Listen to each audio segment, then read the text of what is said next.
you ever heard the phrase delusions of grandeur? Weeks and months of public engagements and campaigns by female lawmakers and civil society organizations for the women-related constitution amendment bills before the National Assembly, as well as the visit of the wife of the president, Mrs. Aisha Buhari, last week when the constitution amendment bills were laid, all come down to this day.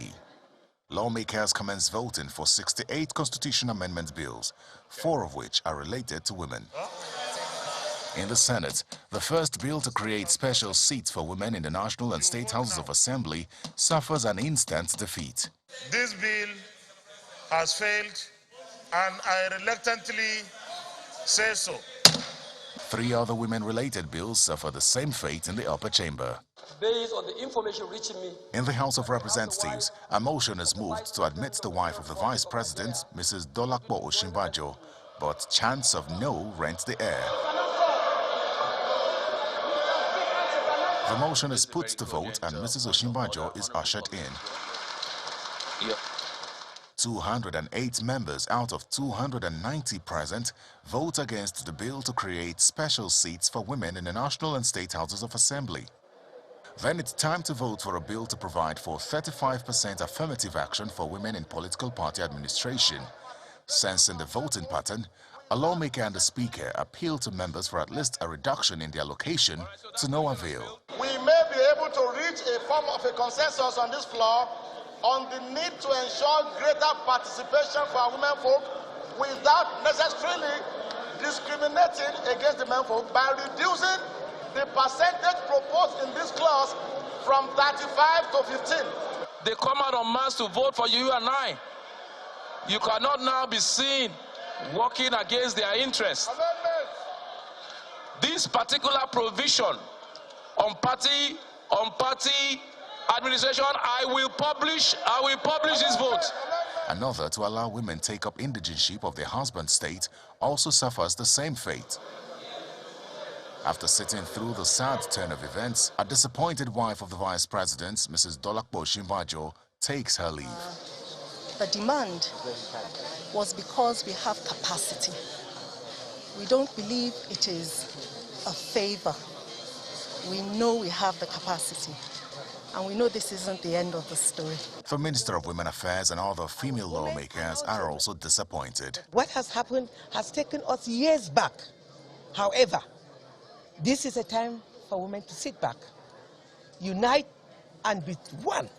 I do not want to believe that even people who co-sponsored the bill came out this morning to vote against what they are part of sponsoring. There are policies that affect only women, and it only those of us that pinches that can know how to address such issues. In a last-ditch move, the Speaker gives special consideration to a bill to provide for a minimum of 20% for women in ministerial and commissioner nominees. The system is down, and I'm going to put the questions. Those in favor of the 20% for women, say aye. Those against, please say nay. Clearly, 230s, the ayes have it. 20% for women. This turns out to be a fruitless move as the bill was rejected by the Senate. Female lawmakers are furious, disappointed with the turn of events and in their male colleagues. In the coming days, the reactions from the civil society organizations will not be mild, considering how much work was put into ensuring that these female-related bills are passed by the National Assembly. Terry Ikumi, Channels Television News.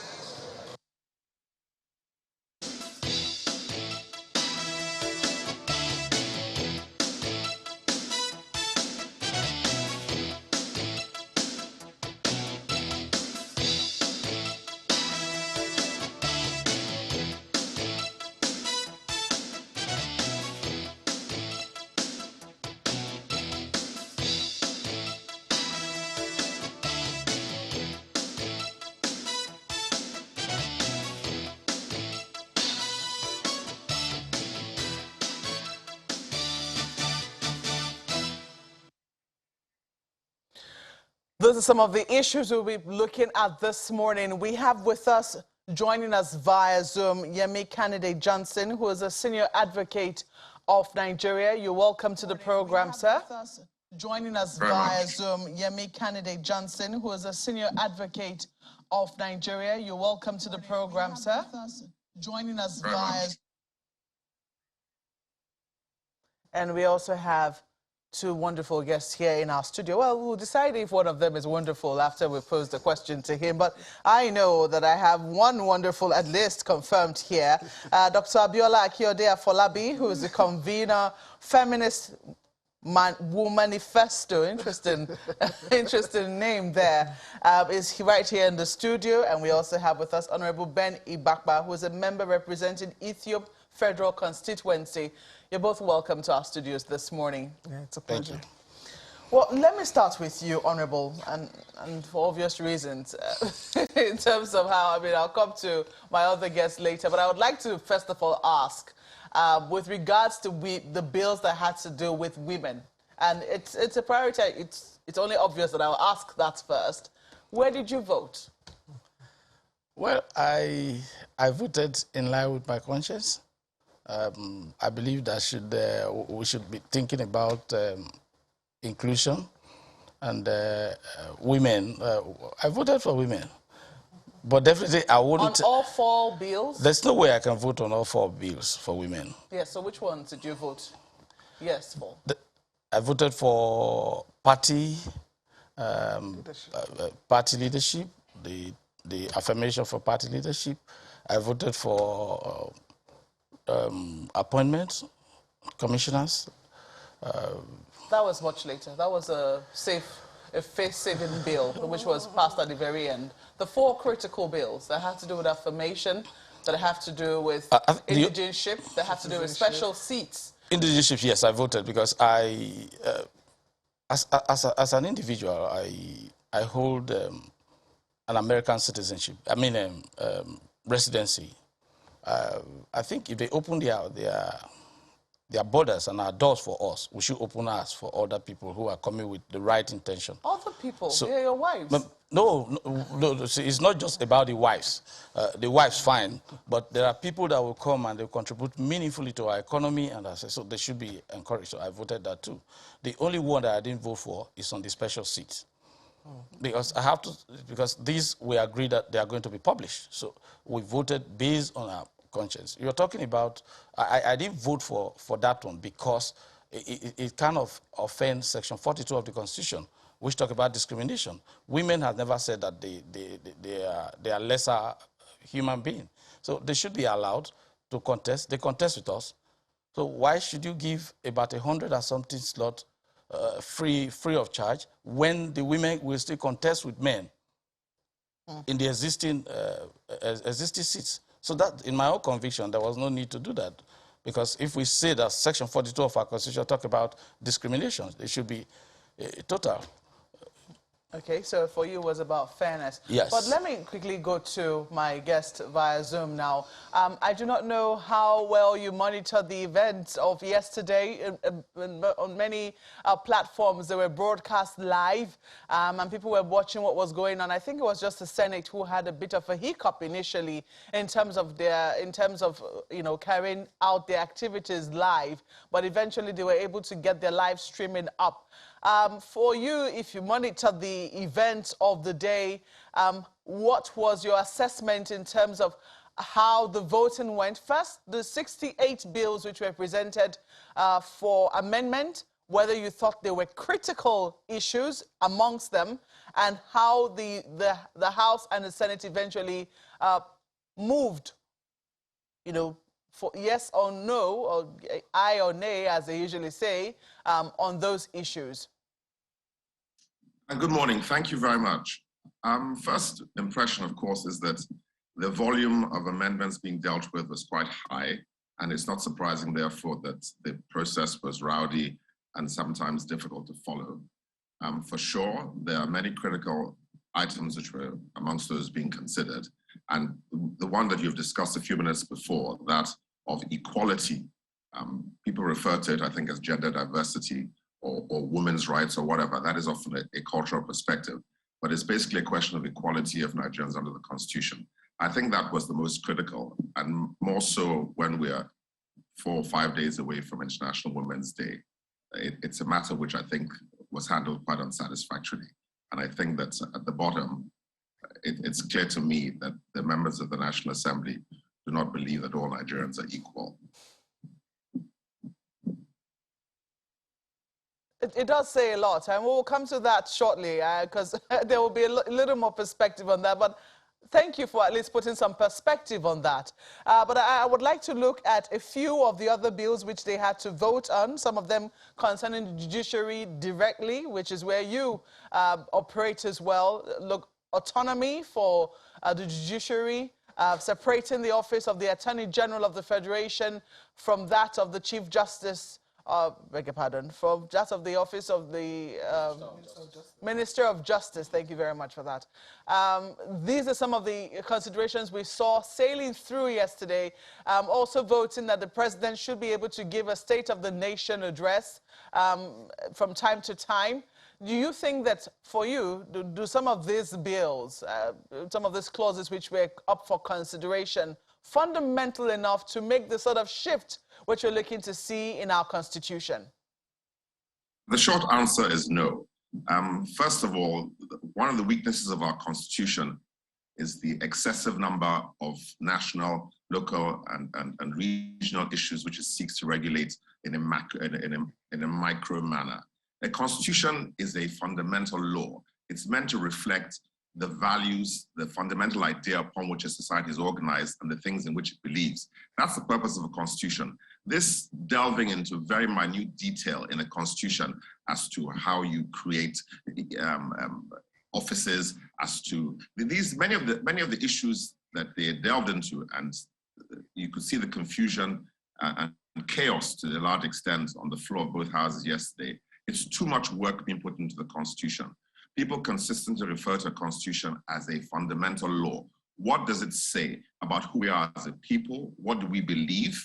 You can leave the micro aspects to succeeding legislatures, but the fundamental problem is that our Constitution does not express an overarching idea about what Nigerians believe about themselves, their political society, and how to organize it.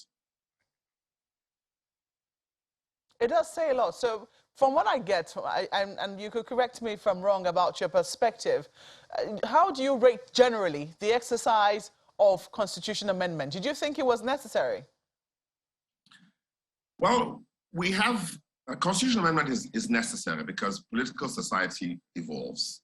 The people who draft a constitution cannot foresee every single aspect of the development of that political society. And so therefore it's natural for the mechanisms within it to adjust and to meet new situations to be activated from time to time. A big problem with our constitution is that it does not reflect any values across all society. You know, I keep referring to fundamental ideas. This is very important because if you agree about a fundamental idea upon which your society is organized, then it's easy for you within that context to attend to smaller issues as you go along. And if you find you haven't addressed something which comes up, then you can focus on it within the context of your own political theory. I don't want to sound academic, but the fact is that you have to have an idea about what you're doing and what is its purpose before you're able to reflect on how you want to evolve it. So this is the challenge that we face here. I think that you will find with all these disparate and confusing series of amendments that what we're saying is two things. One is that we recognize fundamental inadequacies in our constitution. And secondly, that we have not formulated an idea for ourselves as to how to progress from here. This is why you find when you bring 82 amendments, it's very difficult to debate them and to extract an idea about what you want to do. So it's basically potluck. You know, some guy, respectfully, with respect to the honorable member who's on your panel, he says, speaking about the matter of women, he votes for one thing, he doesn't vote for the other. Basically, if the idea is rational and it is based on fundamental ideas, it's difficult for you to chop and change as to these things that you're doing. So I think that the confusion that you will find on the floor and amongst many members of our legislature is that they don't understand the purpose of the Constitution. They don't understand what values the country represents and what we're trying to present to the world. And they don't understand the basic rights of every human being who lives in Nigeria. Okay, pretty strong there. But let me come to you because, I mean, basic rights, I'm sure that you certainly will be picking a line from there. My colleague Terry did say that he expects in the coming days that women CSOs will certainly be up in arms with what has happened in the National Assembly. How did you see it coming? Well, we wouldn't say no because we know that we're in a society that is highly patriarchal. So what we did was to try to make attempts to ensure that we reach as many people as possible. To the extent that we had the UN Women supported gender experts on the Joint Committee of NASS, on the National Assembly Committee on Constitutional Review, as a way of ensuring that the critical areas relating to women, will be discussed at that level so that they can also understand some of the nuances, around issues of gender equality. We also had a meeting with the Conference of Speakers. So we've been on this for like about 1 year, trying to follow up one way or the other. I recall that PLAC also did a lot of research to even explain the rationale behind the 111 seats and all of that. Now, in other countries, they were talking about 35% affirmative action. But the National Assembly settled for 101 seats, which is not up to that request for 35% affirmative action. After a whole lot of negotiation, we cannot give you 35% because it's a lot. Then, so let's do 101 seats, which will not in any way threaten the current structure. So it's just going to be extra, specific seats. And the argument was also made at a point in time when they were asking, we said, can they delineate new senatorial districts so that those senatorial districts can represent that seat? They said, oh, no, they don't want that, So we then said, okay, but in other countries, like Tanzania, they have the women constituency seat. So these are people who are sitting in the National Assembly, to represent women, youths, people with disability constituency. So that will not threaten the existing senatorial. So my point is that there were a lot of negotiation made, before we even arrived at 101 seats. So getting to that, and also we had someone like the Speaker of the House of Rep co-sponsoring, for the first time, about 119 people, and then, so I was shocked when the vote came and it was, less than I remember speaking, that number. I remember listening to Honorable Onye Giocha, who was, I think, one of the, was the arrowhead of this particular bill. The optimism which she expressed was almost infectious. She was almost cocksure because of the number of sponsors, co-sponsors she had on that bill. Yeah, that it was good. It was as good as done. And also the extent of engagement. But do you think that this is a matter of framing? Because, I mean, listening to Mr. Candidate Johnson now, he has said that this is a matter of equality.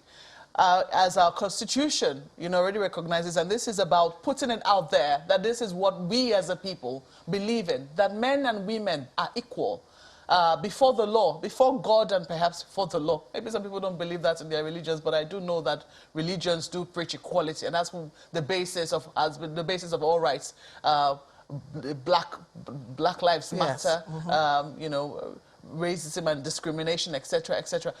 But do we understand that this also falls under that category? Have we been able to frame it right in that line, that people understand that this is a matter of equality before the law and in the eyes of the country? Well, it's well framed, and when people argue, I'm a lawyer myself and I teach constitutional law. When you argue about Section 42 of the Constitution that deals with non-discrimination, if you read Section 42, which is Section 17, that talks about equality, we can't take, some part of the Constitution and read it, to our own understanding. Now, even if you take Section 42 as it is, Section 42(1) talks about non-discrimination. 42, subsection 2 follows suit, but Section 42, subsection 3 made a proviso, which in a way allow for discrimination. So meaning that it has laid a precedent that it is not absolute. There could be reasons upon which discrimination can occur. And it talks about armed forces. it talks about police. Now, so one of the things that we saw recently about the police is a manifestation of what that Section 42, subsection 3 says. When they said a woman has to take, if she gets pregnant as a police officer, she'll be fired. So, because it allows police to make its own regulation. Yeah. So it allows the police to make its regulation in a way that could amount to discrimination.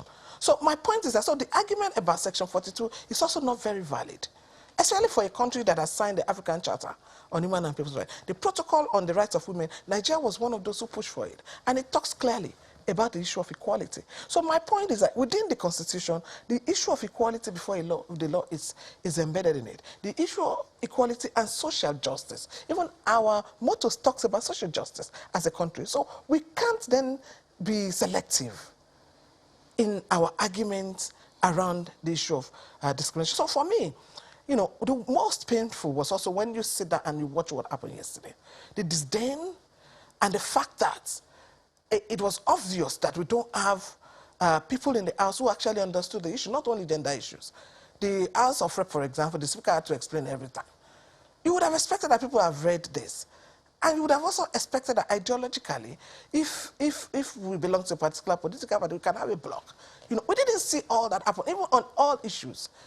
You know, even on a whole lot of other issues. So it was obvious that people were just being spontaneous, you know, making some of these issues, you know, as they were coming. And that was why the women issue actually suffered, because they didn't even see it as a priority. You can see that everybody laughing, you know, shouting nay, you know, and all of that. And for us, that's the issue. So the point is that we've negotiated. The First Lady was there to be part of that negotiation. The Second Lady was there. The Honorable Minister was there. Civil society have met with them. We have met with the Conference of Speakers. We have met with everyone. So the only language that they would understand is the language that we will begin today. Well, we'll come to that language shortly. But let me ask you, I mean, Honorable, I've put you on the spot with regards to where you voted, and rightly so, too, because this is a matter that has to do with our Constitution. And as you rightly said, I mean, as Mr. Kennedy rightly pointed out, this is about the ideas, the fundamentals of our country. If there was a creed, this is what our country would recite as its creed. Yes, there's a national anthem, there's a pledge, but this is the operating, let's say, the engine room of where everything else derives from. Yeah. So I just want to ask you, from what you can see, what was the general idea? What was the overarching idea? What do you think that this particular constitution amendment was trying to achieve? I do not know if you have a perspective on that. Well, the amendment seeks to, for me, is to change the tide. We had several issues, burning issues that has to do with governance, issues of devolution of powers, issues that has to do with strengthening some institutions, issues that has to do with resource control, and some of these things that are actually supposed to come up due to devolution of powers. A lot of that did not come apart from the local government, which got their part. Then again, the judiciary, the independence of the judiciary, the state assembly, and some other agencies. So for me, it's trying to shape a future that everybody is yearning for. Yes, we can't get everything right at the same time. The issue of women, a lot of us believe that, yes, women should be given their place. They are very active when it comes to political participation. But when you take women, this is a special seat for women, and you never, the bill never said that the women will not contest in the other ones. Now, the woman will come and contest in the existing ones, but you have special seats for them. Again, they could not, in their negotiation, they could not get the National Assembly to create fresh constituencies or fresh senatorial seats. So where are they really going to represent? They'll be floating, because they were just the women, seat for women. So I think they couldn't get the National Assembly, as if it's something hanging in the air. You mean they couldn't get their male colleagues to agree? It's not about creating special constituencies. Because they met. There was this interaction, there's this engagement, but the engagement ought to have been total. If they had created fresh constituencies, yes, you know this person, the women are representing this, but now let's assume in a state that you're bringing about 3 women for House of Reps and a senator, which constituency are they going to be representing? Are they going to be floating out there? So there are so many issues that are unresolved. And yesterday, I must give it to the Speaker. He did his best, even in our private executive session. He talked. He tried to explain. But you see, we are dealing with 360 members.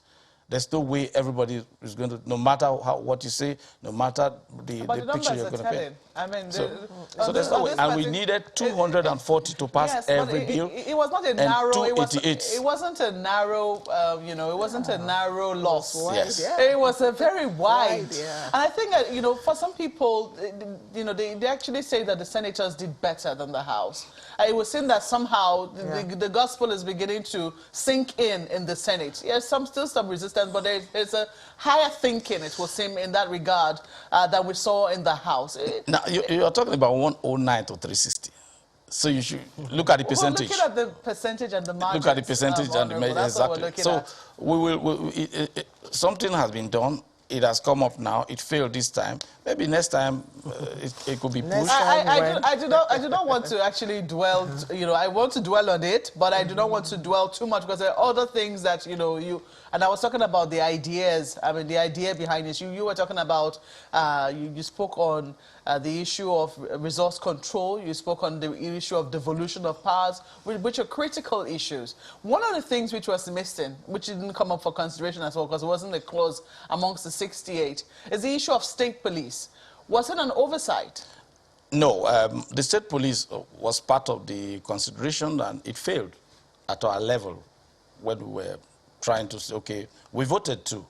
State police was part of it, but it failed because some persons believe that governors are going to use it to their advantage, and it failed. But for me, I was for state police, but it failed. It's parliament. The minority will have their say, majority will also have their way.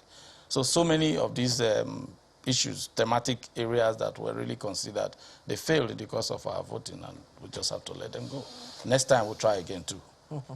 Let me flip For me, as somebody from the South, I should be very happy if we get the fiscal fiscal control of what we have. Fiscal federalism, where we have to take control of what we have, what we generate, there will be competition among states. For me, I wanted that, but it failed, and we just have to let it go. We wanted more, from 13% derivation to about 25%. It failed. So everybody have to lick their wound and wait for another day to continue. Let's flip this to Lagos. I know my colleague Ayo has questions. Ayo. Oh, thank you, Mark. Let me begin with Mr. Candidate Johnson. Permit me to go back to one of those issues that you mentioned earlier, especially concerning the women and all of that. How significantly, in your opinion, do you think this process, and maybe even the Constitution in its entirety, factor in the cultural influence on our polity? I'm not sure I understand the question, but I think I will attempt to interpret it. I think that, you're looking for ideas as foundation, and you're right to look for some perspective on our cultural outlook in a constitutional document. A constitution, after all, is not just a legal document. It's a social and a political contract. It reflects what people believe. This is why I speak about fundamental ideas. If you should find in the Constitution a reflection of what people's idea is about who they are, about the rights within their system, and this is what you try to activate in the Constitution. I think that in respect of our Constitution, it's quite clear that it has not benefited from calm and careful deliberation. You can go into the history of our Constitution, and you can see, if you analyze the Constitution, you can extract some of the ideas that the people who made it were trying to reflect. The power of the state is more important than the structure of the Constitution, the structure of the community, and even the rights that are guaranteed by the Constitution. It's clear that in a deliberative body like the National Assembly, you expect them to be able to calmly reflect on these ideas and attempt to find a way to implement them across the board in the provisions of the Constitution. I think that you didn't see that yesterday in the rowdy session. I find that when men gather in the club-like atmosphere of the National Assembly, which is majority men, notwithstanding the fact that the majority of Nigerians are women, and they tend to infuse the atmosphere with a frivolity and a shallowness, which doesn't allow them to reflect on these things. So back to your question, if you look at what is the culture of Nigeria, does Nigeria recognize the rights of women? That is, I think that Nigerians in their basic cultural understanding do so, but National Assembly has not reflected this. Which is the reason for that question. But if the ground norm does not factor in the cultural influence that guides some of our decisions, maybe that is where the issue began from, because Madam mentioned earlier the patriarchal nature of our society. So I'm wondering if, in your own opinion, that patriarchal nature was factored in before the voting or even some of the things that Nigeria signs into, which are supposed to reflect in our constitution, especially concerning this, the affirmative action for women. Do you think our constitution factored in the patriarchal nature of our society in the constitution, especially concerning this affirmative action for women?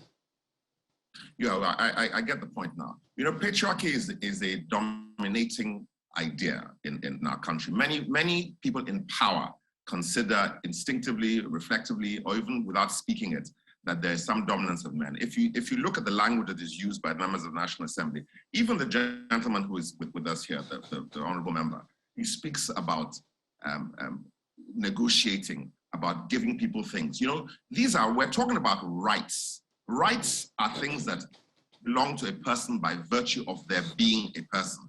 If you're negotiating about recognizing rights within the Constitution, then fundamentally your social and political contract is shaky. These are rights. I do not accept that any idea of patriarchy or any cultural domination of the social space by men negates the fundamental right of women. I believe that equality is a fundamental of all human society. We tackle this question in regard to racism and Black people. We tackle it with regard to children, people with disability, and especially with women. You know, democracy is an ideology. That ideology is not just about numbers, it's about rights. You cannot organize a democracy by imposing the tyranny of the majority. The fact that the majority can control a space, if they do not recognize the rights of those who are in that space, they cannot sustain the democratic idea. Now, these are rational progressions that we must go through to reach the things we want to do. If you do not accept that women have equal rights, then if you don't accept that the majority of your population is entitled to the same rights as you who are controlling the levers of political power, then you have infected your political space and your democracy with a poison from which we may not be able to recover from. I think that we should change. We get lost in the weeds. We need to identify fundamental ideas. What are we talking about?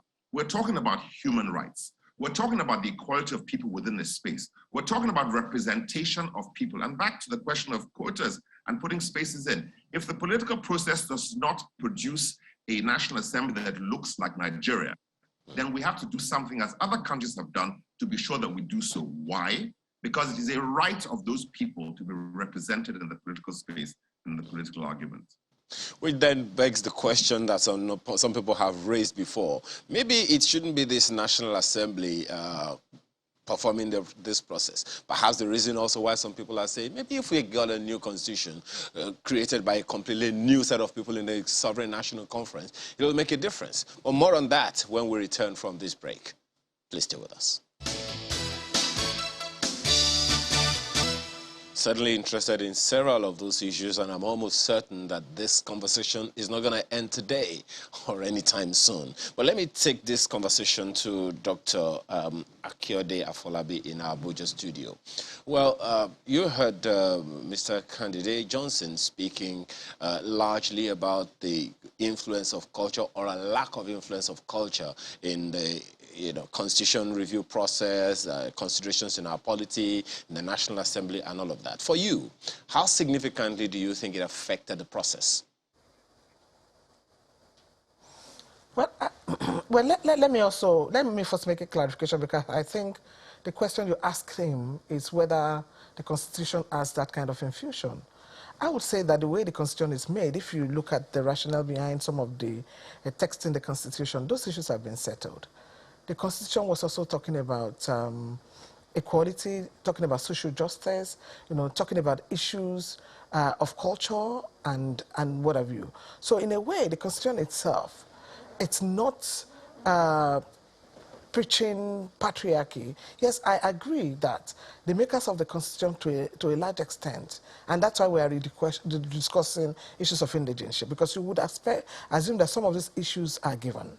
And of course we have also argued that those who made the 1999 Constitution were majorly men, so they didn't see some of the issues, and that's why between 1999 and 2022 we kept talking about the issue of citizenship, we kept talking about the issue of indigenship, the issue of affirmative action, all the issues listed, because those issues were, if you look at even in terms of language, the language of the Constitution does also not reflect, that cultural understanding of the values of equality, all through the Constitution. The only place where the word woman or she was used were areas where the Constitution discriminated against the women, and the girl child. So the point that, patriarchy plays a big role, in our existence is well made. But what I would say is that Nigeria is not an island on its own.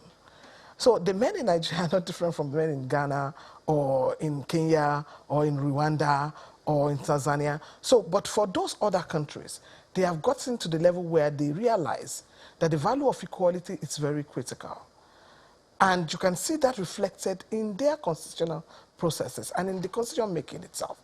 Rwanda has adopted a whole lot of other things beyond quota in affirmative action and all of that.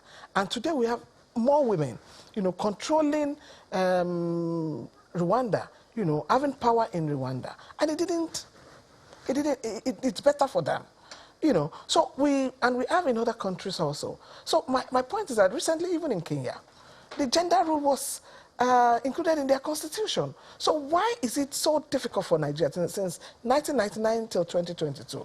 We're still discussing this. And I bet that was why the women in the National Assembly went to this argument of 101 seats. Then they got there. Then they started again to say, oh, you want to be the super senator or you want to be the super member of the House of Rep. And we said, okay, if that is the problem. So it's a matter of insecurity. If that is the problem, okay, so let them come as women constituency. Still yet, we didn't get. So there's this whole thing of lack of understanding of the benefit of gender equality to nation building. And if we don't get that right, it becomes very difficult for Nigeria as a country to even achieve the aspiration that is set, by the forefathers in this country. And I think that is the conversation. They should understand that gender equality, it's about development of the nation, it's about nation building, it's about, and just as Kennedy Johnson said, it's about the society allowing for representation, for voice of people who constitute majority of the people in the country. So, so what happened yesterday was actually a total disgrace, and was a sign of insecurity. Women have done everything that they can do in terms of negotiation. So what that is also telling us is that we need to change our strategy and deal with this issue the way it comes. Well, we certainly wait for that strategy, madam. But just to be clear, we also know that women are occupying the private sector more and more. Just to be clear, as you can see, you and I were wearing certain colors that are the same, so some of us are on your side. But let me take this question to Honorable Iwakwa. There is an aspect of this process that talked about the correctional facilities being on the concurrent list now.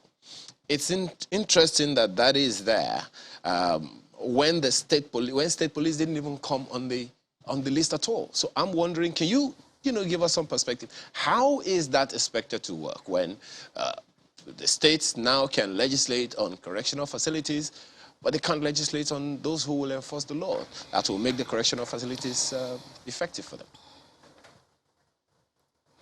Well, we all know what the situation of our correctional centers are in this country. We know, we are all aware of the overcrowded correctional centers, and most of these persons going to go to prison courtesy of state courts.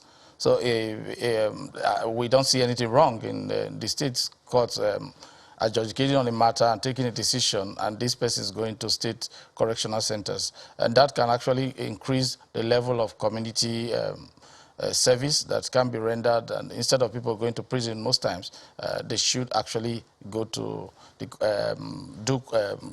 community assignment, community punishment for some time, change them, take them to places where those ones that are still trainable, train them and bring them back to society as reformed persons. So that's our thinking, and I think there's nothing wrong with it. All right, well, we'll leave that for now. Let me go back to Mr. Candide Johnson.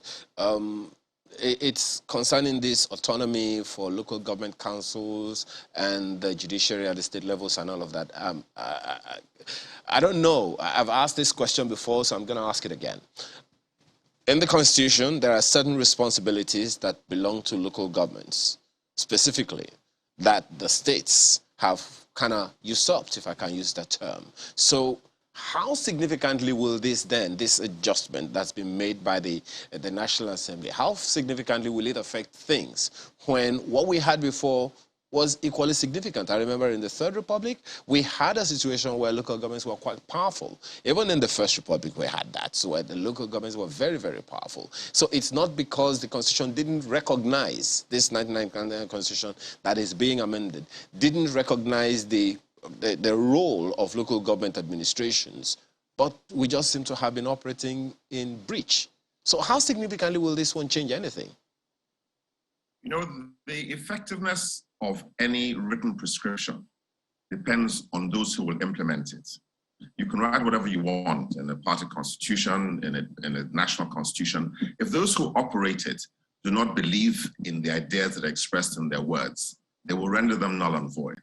And this is the problem that you've identified with previous prescriptions about local government. It's quite clear that the Constitution pretends many things.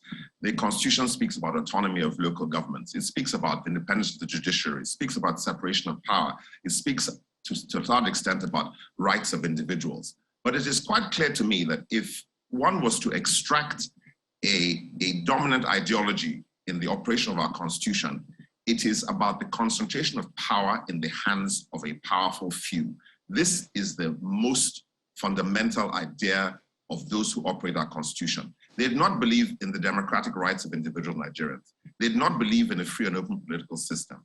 They do not believe in the rule of law. They do not believe in the rights of women and children and people living with disabilities. They believe that the purpose of our constitutional arrangements, regardless of what we write, is to concentrate power so that those who hold the levers of power can extract the best value from our nation, regardless of those whom they govern.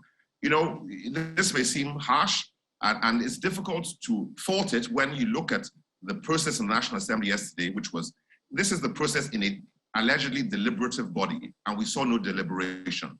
There was no debate, there was no analysis, nobody spoke about the pros and cons of these ideas. They put it to the vote as if we were in a bar, as far as I'm concerned. I mean, with great respect to the speaker, I noticed that he reflected his own high socialization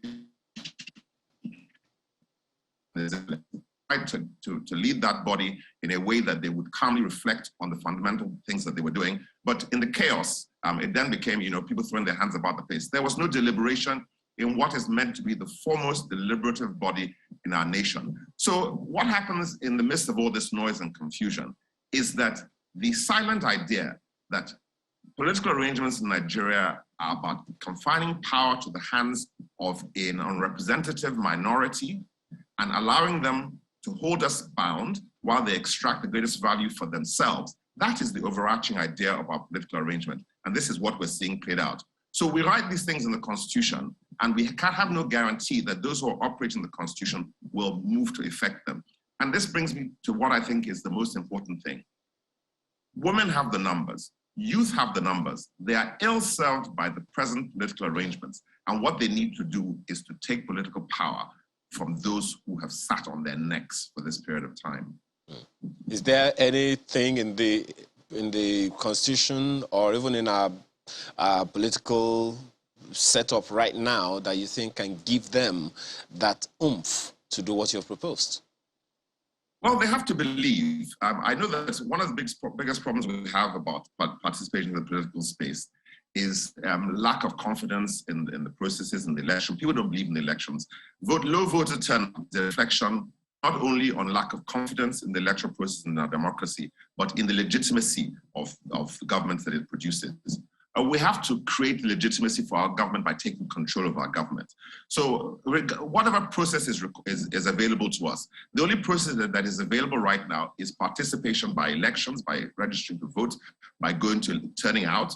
You know, if 10 people turn up at a polling unit when 9,000 people are registered, it's very easy for some criminal to write the result. If 2,000 people turn up, it's less easy for him to do so. If less people register than have a right to vote, then there's less of the space is easier to manage by those who have a malign intention in that political space.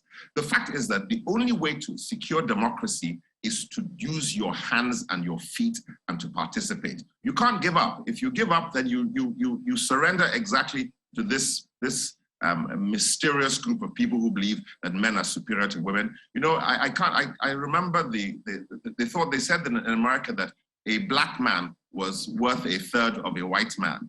We all recognize that to be such a revolting and offensive idea that across the world we reject it. What we see in the treatment of women in their participation in the political process, despite the fact that they're the majority of voters and that they're the majority of the population, is that the men who control the levers of power in Nigeria do not believe that a single woman is up to one half of a man, if that. And that is a disgrace. Well, just one question for you before we go back to Abuja. Speak to the issues concerning, autonomy for the judiciary in the states as well. You've spoken about the fact that some people, when they have power, they just want to use it the way they feel should be used. Is there anything in this constitution, as far as you're concerned, even in this process or in the reviews being made, to compel compliance with the law or the constitution by the governors or any of these people that you have spoken about? Well, again, you know, when you write a provision, you can make it what you want. And one of the aphorisms of law is that the constitution is what the judges say it is. The idea of separation of power is a fundamental to our constitution, which means that every branch has power within its constitutional remit. The remit of the judges is to tell us what the law says and what it means, and they should interpret it in the context of our democratic aspirations. So when you talk about autonomy, there are multiple levers within even the existing legal provisions for the judges if they are minded to respond in a rational, progressive, and effective way to achieve many of these objectives. Because whatever you write, it has to be interpreted. What does the Constitution mean? What does this law mean? This is the job of the judges. But even in the judiciary, you will find that it is so, the philosophy is so diffused, so diluted by political interference, by the variety of rights, by inadequacy of quality sometimes with the judges who are appointed to the high and the higher benches, that they cannot themselves rationalize and express a rational philosophy of judging. The absence of that is also a defect of our constitutional and political arrangement.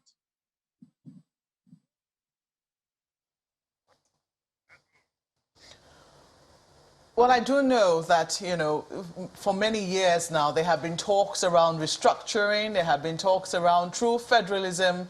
Sir Honorable Benny Bakba, you talked about how resource control did not pass through, getting even more derivation, more for the derivation formula also did not sail through.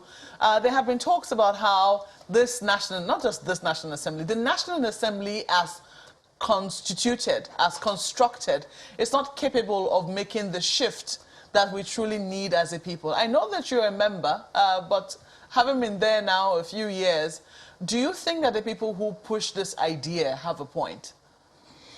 Yes, before I go to that, let me just correct an impression which the SAN posited.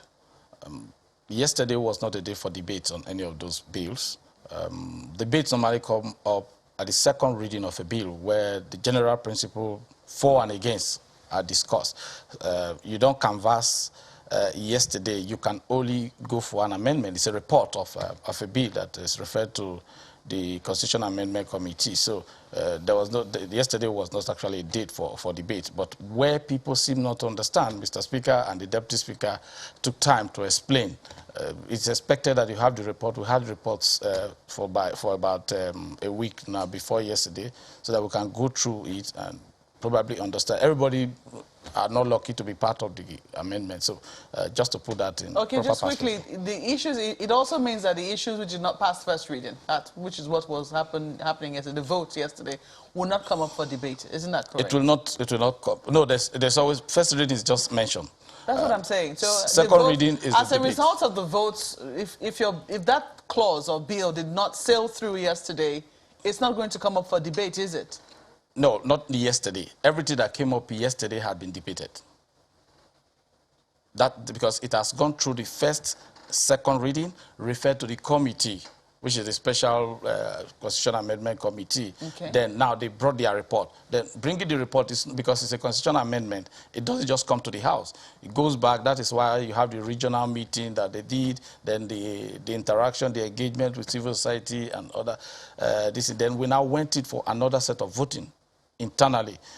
A lot of these bills failed there. So what came out now is a product of the joint sitting of the Senate, the House of Reps, that they all agreed on. That was what came out. So there was yesterday was not for debate, but you can come up with an amendment if you're not privy to the previous activities. You can come up with an amendment, which we did yesterday. There were a few amendments here and there, but yesterday was not really a date for debate. So there will be no further debate on this? No, for now, no debate. It goes to the State Houses of Assembly. If we're able to secure 2/3 of it, well, let's see.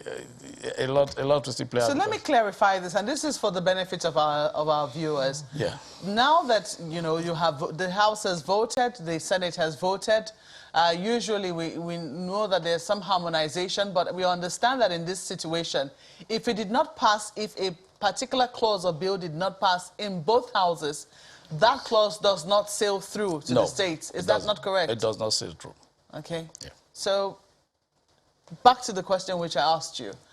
As per the National Assembly being how it is constructed, is it really capable of making because I think that at the end of the day, what we really want to do is move our country forward. Yes. Is it really capable of moving the country forward from where it currently is? I'm looking at, not just looking at this particular National Assembly and what happened yesterday, but taking a look at what has happened with other constitution amendment processes. Well, yes, the National Assembly have the requisite, the Constitution has given them the responsibility, and I'm sure they are very, very capable.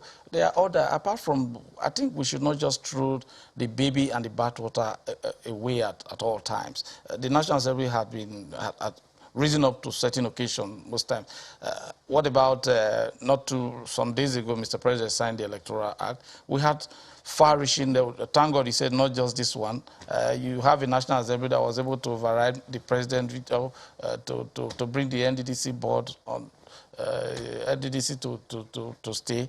You have other bills that has actually worked for Nigeria, but if for once the vote for women did not sail through, it's something that it is more desired. We wanted it. People wanted it. People crave for it, but it didn't sail through. We have to. You know, Honorable, I'll be very honest when you miss one, the question I asked you. When you miss one, wait for the other one, another opportunity to do it. The question I asked you, it doesn't have to do with women. I mean, yes. That is a part of it. Yeah. But when I ask about it is true that when we move forward, we should be able to carry everybody along. Especially if we consider that, women are at least 50% of the population and everybody should be carried along, and we should pave a path for the girls who will be born into this country to say that we recognize that you're equals. And that's fundamental. But in terms of moving the country forward, in terms of devolution of powers, in terms of restructuring, which is something that people from your region have also canvassed, resource control, this is some of the things which also border on the issue of justice. Do you think that the National Assembly, as is constituted, I know that you're a member. It might be difficult to speak against it. But if you were to take a critical look at it, would you say that the National Assembly, as constituted, is capable of making the sort of decisions which will actually make a shift in the needle which we have been trying to push for a while? Well, yes, I agree with you that looking at the Constitution, the way it is now, the National Assembly is constituted, we have certain regions that have more members. When it comes to voting, that's why the issue of minority have their say, majority have their way will always be there. I don't see how that can be reconstructed, how we need to change it. Some of the constituencies were, at a point, some of the constituencies were deleted from the system, and now you see motions coming up, to bring up social constituency that was subsumed without any notice. So the way it is considered is going to be very, very difficult unless it's something of national interest that affects everybody. But if it's something that is regional, it's going to be very, very difficult. Let me come to you, Ms. Akiode. You have spoken of what is going to happen today. Can you speak a little more to that? And what do you hope to achieve with the action which the groups are going to be taking? Because some people will say that's crying over spilled milk. The decision has already been taken. Well, we don't believe that that decision is final, because we think Constitution should reflect the aspiration of the people. And so what we're saying today is that as far as that conversation yesterday, went, it didn't really reflect the aspiration of the Nigerian people, particularly Nigerian women. And so what we're doing this morning is first to insist on having an emergency meeting with the leadership of the House to rediscuss this issue. It might have not happened before, maybe because we never also tried this before. But we believe that as a people, we should have a right of audience. We should have a right to renegotiate whatever decision has been made at that point. Now, we saw a lot of things happen yesterday. There were amendments made, so meaning that it's not probably cast in stones. So we want to insist as Nigerians that they should reconsider some of these discussions. We can't live in a country where we are not seen as citizens, where we don't have equal citizenship, we don't have equal leadership, we cannot speak, we cannot breathe, the system is down.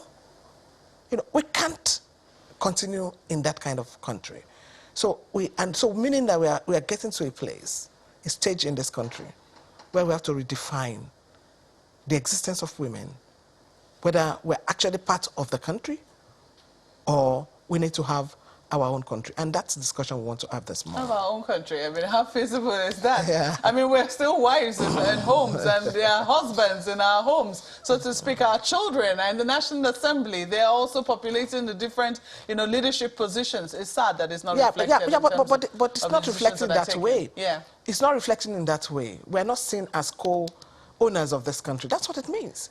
The Constitution is the grand norm. It's the most fundamental thing to anyone. So if the Constitution cannot guarantee, so all the work that we're doing as civil society, it's as good as we're not really doing anything. So what's going to happen today at the National Assembly? So we're going to occupy the National Assembly. Simple. What do you mean by occupy the National Assembly? We will be there. We're sleeping there. Let them come out and speak with us. If they don't, we are there with our mats, with our stoves, with our pots. They're already there this morning.